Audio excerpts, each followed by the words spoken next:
कोलकाता के एक निजी अस्पताल में लगातार 12 घंटे की ड्यूटी पूरी करके जब तानिया घर लौटी तब रात के 11 बज चुके थे।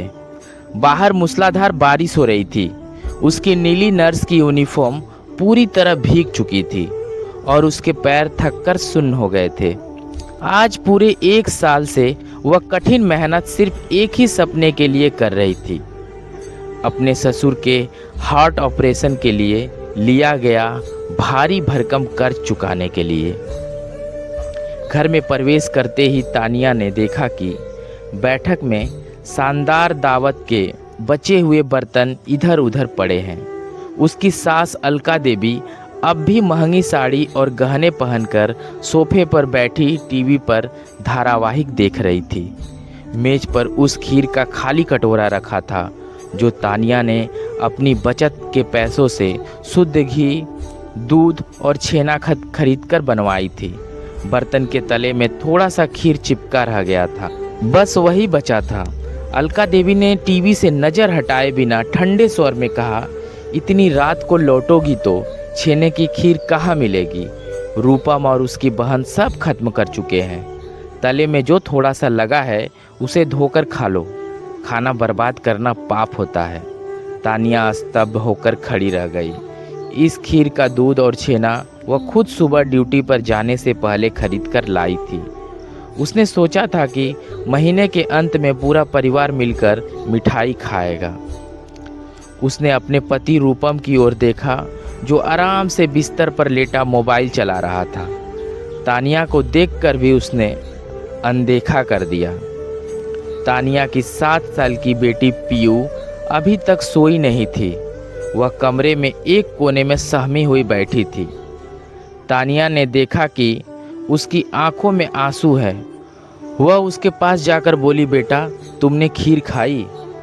तभी अलका देवी ने ताना मारते हुए कहा, इससे पूछकर क्या फ़ायदा, यह भी तुम्हारी तरह जिद्दी हो गई है। जब रूपम अपनी ममेरी बहन को खीर दे रहा था तब यह बीच में बोलने लगी, बड़ों के सामने जुबान चलाने की सज़ा के तौर पर मैंने इसे आज रात खाना नहीं दिया। तानिया का सीना गुस्से से जल उठा, लेकिन रूपम ने अपनी बेटी का साथ देने के बजाय कहा, घर में रहना है तो माँ के नियम मानने होंगे तानिया। सिर्फ पैसे कमाने लगी हो इसका मतलब यह नहीं है कि घमंड दिखाओ।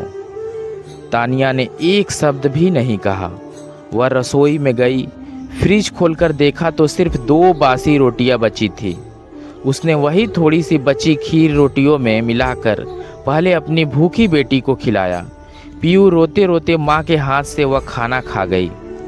पूरी रात अलका देवी और रूपम की उपेक्षा और कटु बातें तानिया के दिल को घायल करती रही, लेकिन वह चुप रही।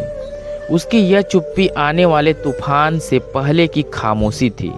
गहरी रात में जब पूरा घर सो चुका था, पीयू माँ के सीने पर सिर रखे लेटी थी।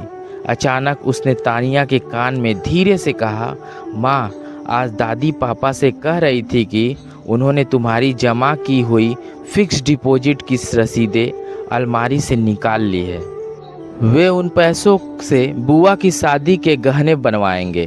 दादी कह रही थी कि तुम तो इस घर की नौकरानी हो, तुम्हारा अपना पैसा कैसा।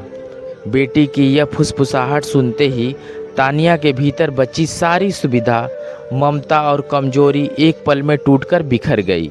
उसे समझ आ गया कि जिस परिवार में मेहनत की कोई कद्र नहीं, जहां बच्चे के अधिकारों का सम्मान नहीं और जहां हर दिन केवल शोषण होता है, वहां रहना अपने अस्तित्व को खत्म करने जैसा है। अगली सुबह 4 बजे जब घर के सभी लोग गहरी नींद में थे, तानिया ने शांत मन से अपने और पीयू के सभी जरूरी कागजात, प्रमाण पत्र और कपड़े एक बैग में रख लिए।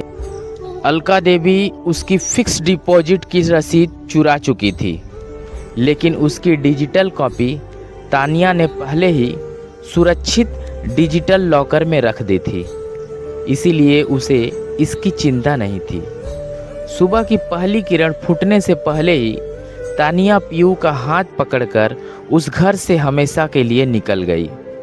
वह अपने पीछे 1 साल का शोषण, अपमान और एक स्वार्थी परिवार छोड़ आई। स्टेशन पहुंचकर जब वह सुबह की पहली ट्रेन में बैठी, तब उगते सूरज की रोशनी उसके थके हुए लेकिन दृढ़ चेहरे पर पड़ रही थी।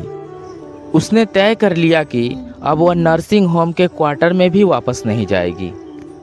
अपनी मेहनत और योग्यता के दम पर किसी नए शहर में वह अपनी और अपनी बेटी की नई जिंदगी शुरू करेगी। दरअसल अन्याय सहना कोई पुण्य नहीं है। जिस परिवार या समाज में आत्मसम्मान नहीं होता, वहाँ खुद को मिटा देने से बेहतर है कि समय रहते अपने और अपने बच्चे के सम्मान के रक्षा के लिए कठिन फैसला लिया जाए।